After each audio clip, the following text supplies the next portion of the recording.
Hello, tubers. Robert 28, 1979. Guys, right there is what the video is about.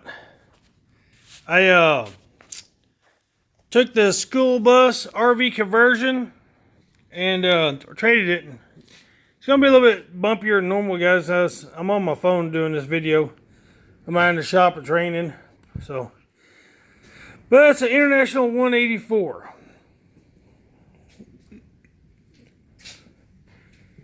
I've had the tractor for about a week now, and I'm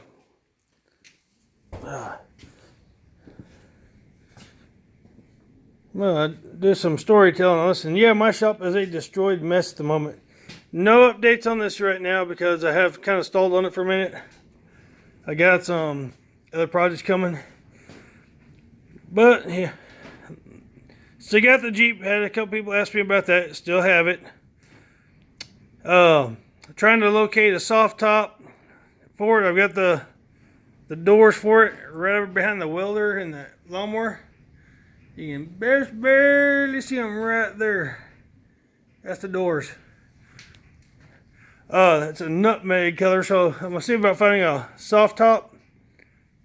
So it stays in the shop. I can't take it out, and of course I gotta work on a leaky transmission too. But anyway, International 184. Traded that RV converted bus for this and a 2006 Ford 500 car.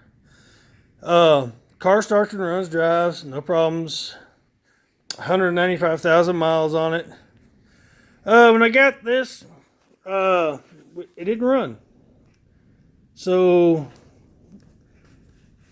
I went about it and took the carburetor apart, cleaned it up, put it all back together, put it on there, got it started. It ran like crap. I mean, like total dog crap. Messed with it. Finally decided, it's not the carburetor, it's got to be something else. So I come over, took the distributor cap off. It's got point system. Where the points weren't gapped. They had barely opening. Re-gapped them.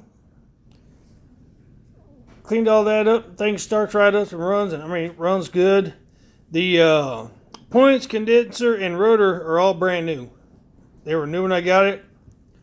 The headlights did not work. Oil pressure light did not work. Wasn't hooked up. Somebody went in the dash, cut a bunch of stuff out. The hydraulic lever would come all the way back here and all the way back up. You see it was rubbing. Well, now it stops, and that's it. It was bent and had cotter keys holding stuff together, and I put roll pins and everything else and fixed that. The bottom lift did not want to work. I had to lube the cylinder up, had a bunch of junk on it. Cleaned it up, and I learned that little nub there, if you push it down, runs the lower lift. Pull it up, and it runs a 3-point. It's a diverter valve for the hydraulic system. The battery is out of the buggy. There we go, sorry. So I bought this in here. I tore the dash apart, took the hood off. I didn't videotape me doing any of this because I was kind of in a hurry. I was trying to get it out of the shop, but now it's raining, so. And yeah, I have the carport out there, but the mower deck, the finish mower that came with it is sitting outside. It needs a lot of work to it too. Anyway, come over here and show you this without change the oil in it. That had about half a quart or a quart or two of gas in it. Took the amp meter out, which I still have, and put a volt gauge in it. Took the bulb out because the bulb was bad in the oil light. Yeah, there it is right there. And I'm having trouble finding this bulb. 256.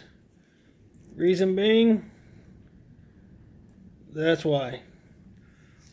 But anyway, hooked that up. Hooked the light switch up. Wired that all in. They had the ignition switch right here. Well, the ignition switch goes down there, so I put it back where it's supposed to go. Got all that fixed and tinkered up and everything. And I believe the fuel's on. I don't think I turned it back off. I'm going to start this thing up and let y'all guys hear it. Gotta reach in here. Yeah, it's still on. But,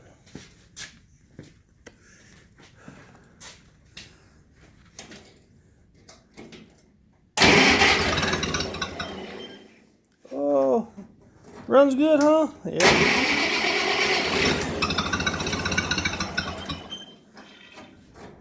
She likes the chalk.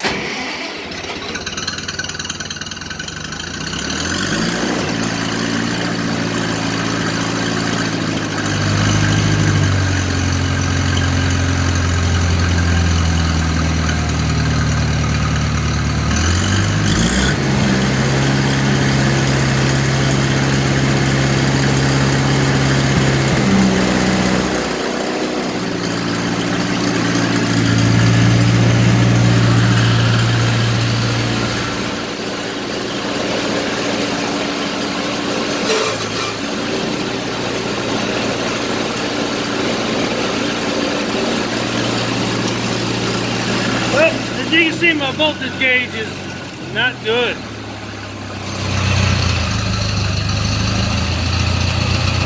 Turn the key off, it goes down to 10. Turn the key on, and it shows way too high. So I'm gonna have to take that, replace it, and oh yeah, I forgot. I start it back up. Oh, come on.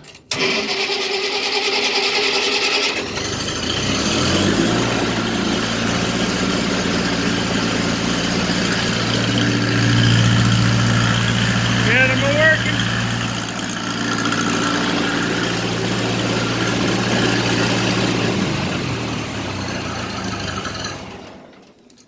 All right, the exhaust fan's going.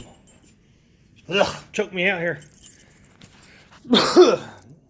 But it's only a 3-speed. So I've seen a few videos on YouTube of these tractors, but none of them have gone in depth of anything on the tractor. So I'm going to do a little bit of in-depth. It's going to be a little bit of a longer video, but that's alright. You know, you got over and down, which is first. Up all the way is reverse. Over. Up the second. Down is third. And third gear to go about 10 miles an hour. Top speed. I do have a leak on the rear end. I don't know if you see all the oil down there drizzling. I gotta look into that. I changed the hydraulic filter on it. I changed the oil, but I did not change the cartridge filter. I've got to go get one of those. Which I'll come on over here. And right here is where the cartridge oil filter goes.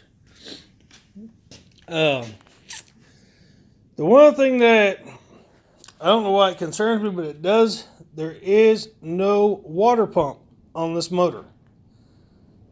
It is, as they call it, thermosiphon system. So I'm assuming that works fine. As I said, I've seen a few videos of these things on YouTube running, doing mowing. Most of them came, I think all of them came with a 50-inch Woods mower deck, which I did not have for this. I wish I did, but I do not have it. When I got the tractor, I got it, the finished mower, which I'll show in a second. I'll open the door up. A sweep that came with it, a crowsfoot, and they offered me a dirt scoop for the 3-point, and I told them to keep that and use it on their other tractors. I didn't want that. I've got a backhoe if I need to move dirt. So this adapter right here, the 520 adapter, was in the mower. I cleaned the splines off, knocked it out, slid it on here, and left it on this tractor.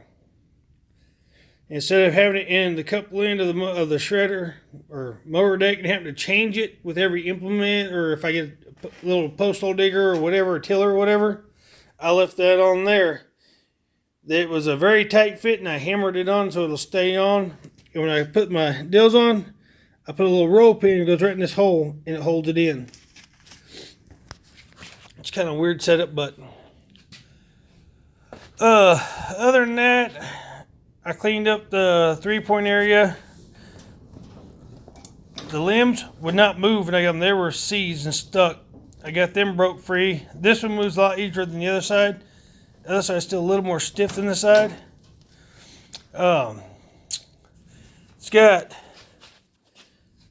that set of stabilizer bars that pin in right there, and it come back to the implement to keep this thing from swaying either way, which it's got chains on it as well, so they're loose. I took those loose so I'll take the motor off.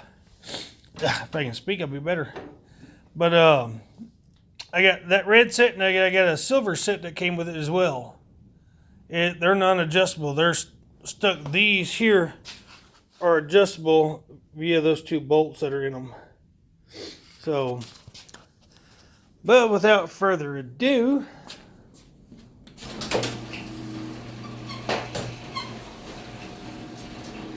and my garage shop door is about to give out. That is the mower, the finished mower.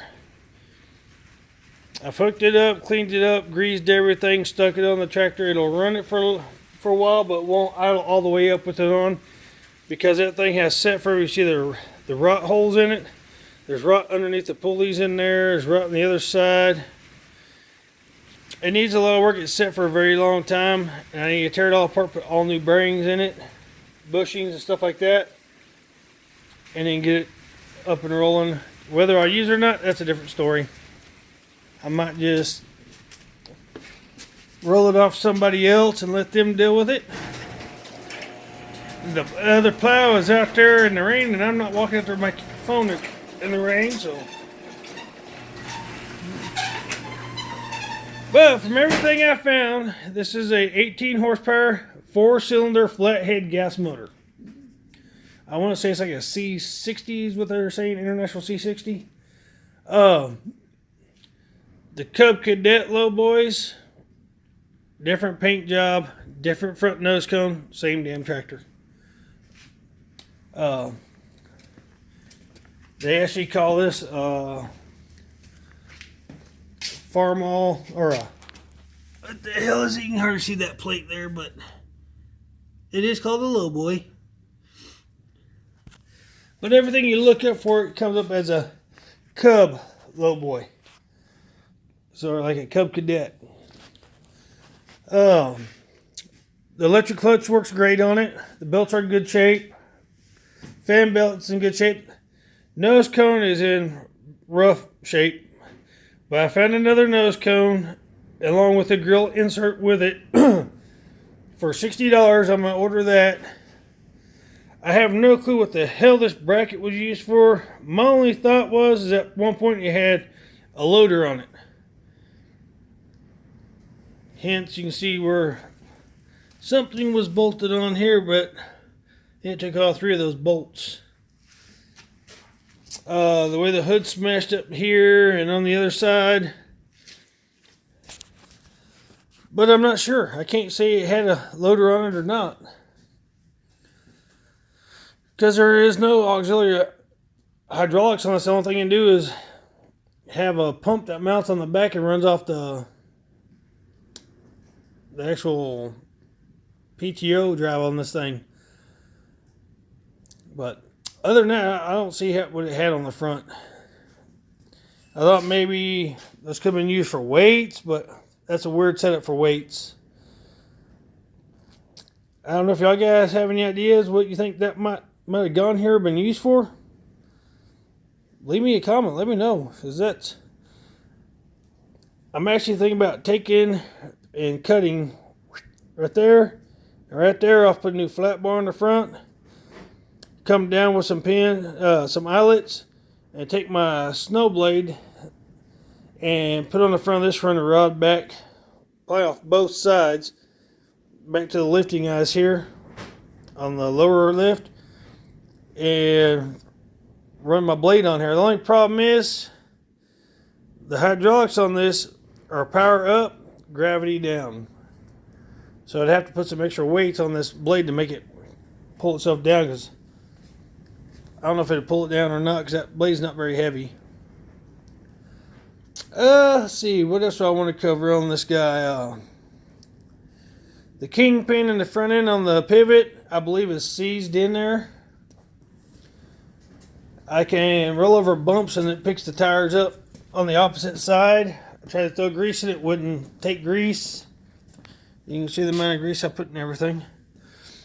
So if you come to this side and you look back at the front of it, to me it looks like it's leaning back to that side a little bit. Of course the phone's not showing it very well, but sitting here, there's really nothing to really eyeball it off of, but it appears to be leaning to one side just a little bit. And the back tires, looks like the back tire on that side looks lower than the other side, which it could be probably flat and no air in it. I haven't checked the air in the back tires yet. I cleaned the fuel tank, got all the old fuel out of it, and that stuff was rank enough to make you want to puke. The adjustable seat rails that's under the seat, I'm going to probably take those off and make a different mount, because one side's broke and it just flip-flops. The only other issue I have found with this, guys, is with that mower. I hooked it all up, like I said, I engaged it, turned it on, it drug the tractor down pretty bad. The only issue with that is the sumbitch runs in reverse. The blades turn backwards. Easy fix is buy new blades that are the opposite direction blades and put on it, and Bob's your uncle. So I'm not too worried about that. It's supposed to have a clockwise turn, and the PTO on this tractor runs counterclockwise. So not a big issue, not a big problem. Like I said, I'm going to get it out. I'm going to actually bring that mower in, push the sandrail all the way back up toward the door, and put that mower deck where that push mower is at. I'm going to take that hunk of junk off and set it on top there and tear that mower deck down and go through it, new bearings, seals, everything. Fix some of the rotted spots, put some patches on it, and new blades and everything, and call it good. But that isn't, from what I can see from the serial number on this thing, that is a 1980, the last year they were manufactured. They were manufactured from 75 or 76, 77, 78, 79, 80, or something like that, from 76 or 77 through 80. So, and according to the numbers on this, which was made and produced and manufactured and shipped out the door in 1980. A year younger than I am. Isn't that something? So, trying to think what else there is to talk about on this thing. What all else I've done to it.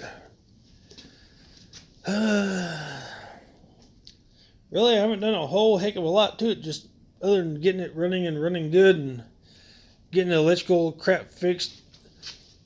I did notice this, and I'm going to re-hook it up and see if it works, is it has a safety switch on the clutch. You have to push the clutch in to start it.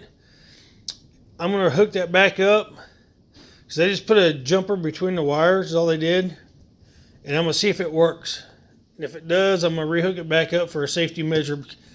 That way I don't have to worry about my kids jumping on here and starting the thing up with it be in gear and taking off.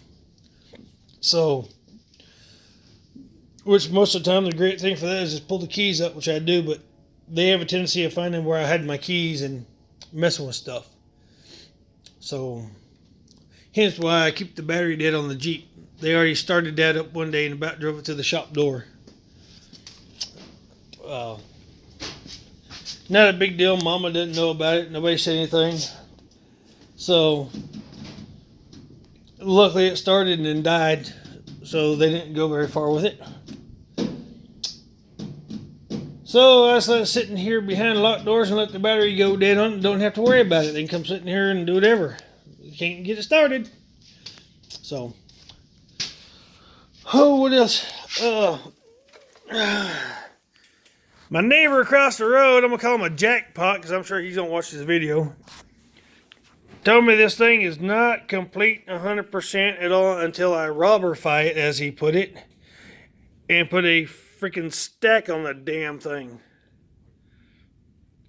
As cool as that sounds and everything else, I don't know if I want to do that.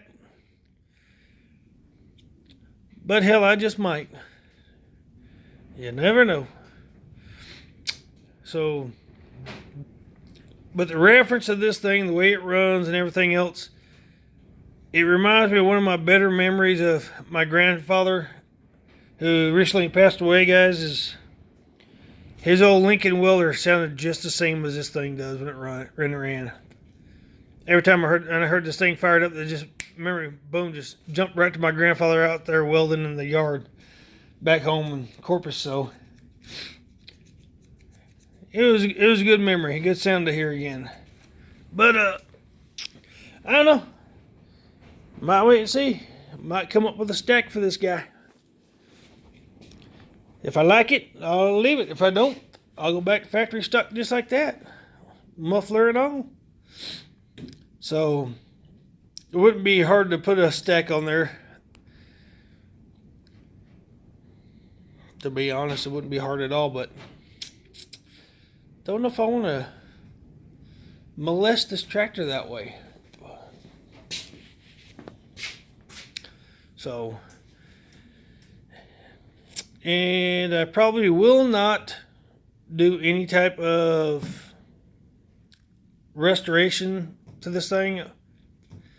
I have no will, want, or need to do a restoration on this tractor. If it goes down and needs the motor rebuilt, I'll yank the motor, rebuild the motor, put it back in. I'm not going to sand it down, paint the thing, and do anything like that. I'll fix what needs to be fixed and use it.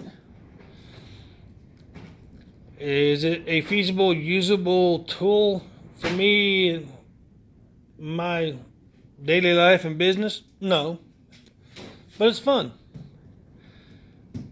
Kind of like the sand rail. It's just fun. You ain't got to have any fun with it yet. But it's coming. I'll be getting back on it here pretty soon. And I'm sure y'all guys are tired of hearing me ramble on about the International and every damn thing else. So I'll go ahead and cut this video and get in the house and get it up. Get it on there for y'all guys to see. And we'll get some more videos here. Not too long. Of this guy working and running around. And I'm already looking to see if I can come up with a little box blade for the back of it. And just utilize it around for little certain things, little jobs here and there. And if it ever snows here again, like I said, I got a snow plow. I can put on the front of it and use it to help clear some sidewalks and stuff while I'm on the backhoe clearing the big parking lots. So anyway, comment, rate, subscribe. Let me know what y'all guys think. And hurt finger and all. We'll see y'all guys in the next one. Take it easy.